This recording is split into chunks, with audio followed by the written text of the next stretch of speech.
nous sommes toujours sur le salon 3D Print de Lyon et en interview exclusive, nous avons Mathilde Berchon à nos côtés. Bonjour Mathilde. Bonjour. Alors Mathilde est l'auteur du livre L'impression 3D paru en 2013 et une seconde édition qui est parue en 2014. Elle a également créé un site qui s'appelle Making Society. Donc je vais lui laisser l'occasion de pouvoir vous présenter exactement pour ceux qui ne connaissent pas Making Society. Alors, makingsociety.com, c'est un site que j'ai créé pour explorer, pour raconter mes explorations à l'origine dans la Silicon Valley, donc dans la baie de San Francisco. J'avais senti qu'il se passait quelque chose d'intéressant et il me semblait important de pouvoir identifier ces nouvelles tendances et comprendre vraiment qu'est-ce qui était dans l'air. Donc, je suis partie vivre là-bas, à San Francisco, pendant 5 ans. Et j'ai rencontré plein de monde et j'ai découvert donc ce mouvement maker et cette idée de démocratiser l'impression 3D, de rendre des machines de production qui étaient d'habitude réservées aux professionnels, les mettre cette fois dans les mains de tous, de développer plein de projets, de les mettre en open source, de les partager entre tout le monde. Donc voilà, donc c'est un site qui parle de ça, qui parle d'open source hardware, de makers, d'impression 3D. Et avec l'idée à chaque fois de faire en sorte que ce soit de plus en plus connu et que ça prenne de l'ampleur dans la société. D'accord, et ça vous l'avez créé quand ce site ? Alors je l'ai créé en 2010. D'accord. Voilà. Donc c'est alimenté régulièrement et... Alors oui, je suis un petit peu occupée maintenant avec d'autres projets, donc j'ai un petit peu moins le temps de m'en occuper. Mais vous y trouverez notamment un podcast que j'ai, une série d'interviews avec des acteurs de l'impression 3D, beaucoup d'articles sur l'open source hardware. Donc j'y parle pas seulement impression 3D, mais aussi d'autres techniques de fabrication. Ça permet d'avoir, mon idée c'était d'être un centre de ressources, un endroit où on va pouvoir trouver de l'info recherchée, construite, qui peut aider des gens à réaliser des projets, à se lancer dans le secteur. Très bien, alors visitez makingsociety.com. Mathilde, votre actualité, TechShop, vous pouvez nous en dire plus ? Alors j'ai rejoint TechShop en décembre 2015 et le lieu a ouvert en novembre. Alors pour nos auditeurs qui ne connaissent pas encore le TechShop, est-ce que vous pouvez expliquer brièvement ? Alors déjà vous devriez passer et venir voir. Alors TechShop c'est un lieu, on a un lieu de fabrication, un genre de Fab Lab géant, un lieu de fabrication de 2000 m² qui a ouvert ses portes à Ivry-sur-Seine, donc juste à côté de Paris, à 10 minutes à pied de Bibliothèque François Mitterrand, pour ceux d'entre vous qui sont parisiens. C'est un lieu où on met à disposition 150 machines industrielles, semi-industrielles. Donc on a des choses pour travailler le bois, le métal. C'est l'initiative de Leroy Merlin. Oui, c'est un projet qui est lancé par Leroy Merlin. Donc c'est une filiale de Leroy Merlin. On est une entité à part entière. Le nom complet de l'entreprise, c'est TechShop Atelier Leroy Merlin. Donc voilà, c'est un lieu qui a vocation à être ouvert à tous. Que vous soyez pro ou amateur, les portes sont ouvertes. L'idée, c'est de venir se former à utiliser des machines et puis avoir un accompagnement, pouvoir commencer à réaliser des projets. Donc c'est un lieu où on va retrouver des designers, des entrepreneurs, des gens fraîchement à la retraite qui veulent se mettre à l'impression 3D, des gens qui se posent des questions sur leur vie, qui ont envie de changer de vie, et de se former, de développer de nouvelles compétences. Donc c'est une communauté foisonnante. C'est ouvert à un très large public. C'est ça, exactement. Et alors comment ça fonctionne ? Est-ce qu'il y a un abonnement ? Est-ce qu'il y a des choses...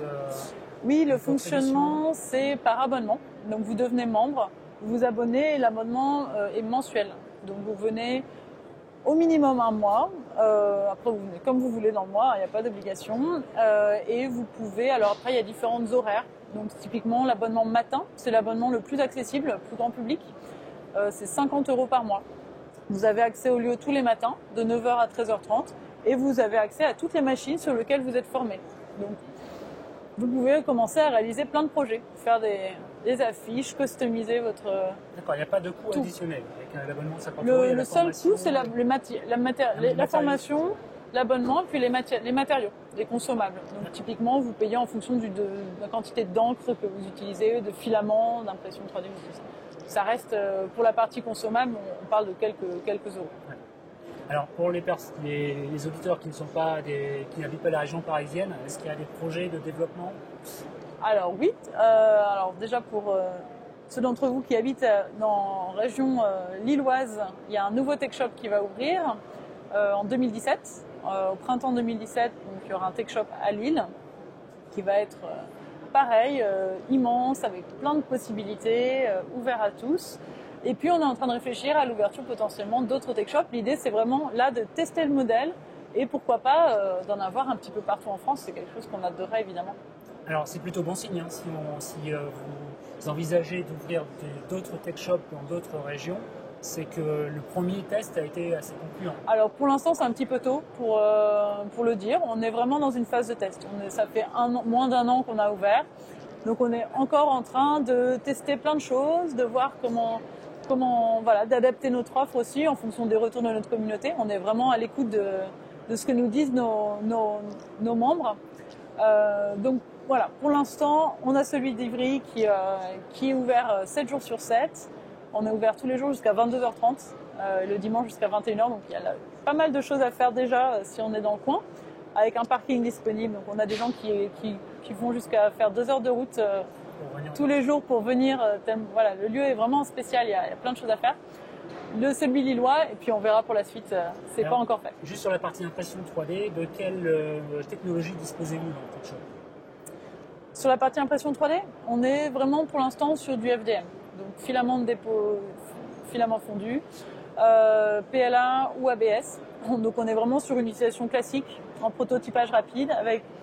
On a à ce stade environ 8 machines, je dirais, de compactes, de bureaux, plutôt rapides, un petit mix de Up, Ultimaker, Delta. Enfin, on teste plein de choses. Ça change aussi assez souvent. On fait plein de tests en ce moment pour voir un petit peu les utilisations qu'en font nos membres.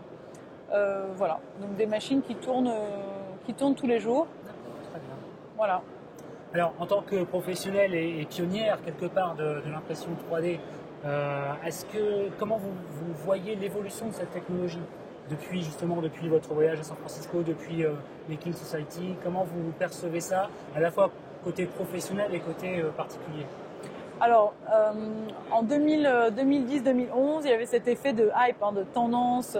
L'impression 3D était dans tous les magazines. C'est devenu vraiment... alors après, plutôt 2012-2013 d'ailleurs, peut-être même un peu après. Mais il y a eu cette vraie effet d'annonce, de mise en lumière sur cette techno. Donc là, ce que je vois, c'est qu'on est sur un moment un petit peu plus calme, plus de retour à la réalité, retour au terrain, de vraiment tester les usages et de développer les projets concrets sans avoir forcément tous les regards tournés sur soi. Donc on est sur un temps là de consolidation des usages et de développement vraiment d'usages qui vont être pérennes. On le voit là beaucoup au salon, sur ce salon, le salon de cette année, le 3D Print. On a un nombre d'acteurs qui s'est accru avec des propositions sérieuses, professionnelles et très concrètes, et aussi beaucoup d'expérimentation, de nouvelles startups qui se créent. Donc on est sur ce temps de professionnalisation et de... Voilà. D'accord, si on suit la courbe de hype, à un moment donné, après ça devrait remonter. Normalement, ça devrait remonter. Non, mais clairement, on est sur une tendance très positive. Les ventes continues sont en croissance permanente.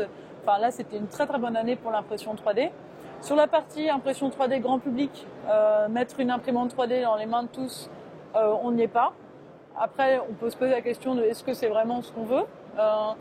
Si vraiment on pense qu'il y a un intérêt encore d'avoir pour tous l'accès à ce type de techno dans toutes les familles, à ce moment-là, il va falloir développer des solutions qui sont encore plus clés en main, avec des matériaux plus pérennes, typiquement imprimés en plastique, des petits volumes. C'est pas un usage qui est très fréquent dans sa vie courante. Donc, il va falloir développer de nouveaux matériaux et rendre la techno encore plus accessible, surtout côté matériaux. Une phase de pédagogie aussi, justement, vous êtes en train de faire à travers le Tech Shop. Quelque part, ça permet la démocratisation de l'impression 3D. Oui, clairement. En fait, un des freins principaux quand on est débutant complet dans le secteur, c'est la phase amont. C'est pas tellement la phase d'impression, c'est la phase de modélisation. Ouais. Donc, on a plein d'idées potentiellement. L'imprimante donne des idées, inspire, mais modéliser un objet qui va être ensuite réalisable dans de bonnes conditions, Ça, c'est pas encore donné à tout le monde. Donc on est un petit peu comme au début du traitement de texte. Pour beaucoup, il fallait se mettre au début, taper le clavier, mettre en page. Quand c'est en ligne de commande, voilà, le passage de la ligne de commande au traitement de texte. Bon, il y a ce passage à faire de réussir à apprendre à modéliser tout. Voilà. Il faut que c'est ce passage de modélisation pour moi qui reste encore un frein fort à l'utilisation de cette machine, cette écran. D'accord, alors si nos auditeurs veulent plus d'informations sur les TechShop, ils vont sur le site internet. Ouais, on a un site internet techshoplm.fr. Voilà, merci beaucoup Mathilde. Merci. Bonne continuation. Vous aussi. Et bon salon. Merci.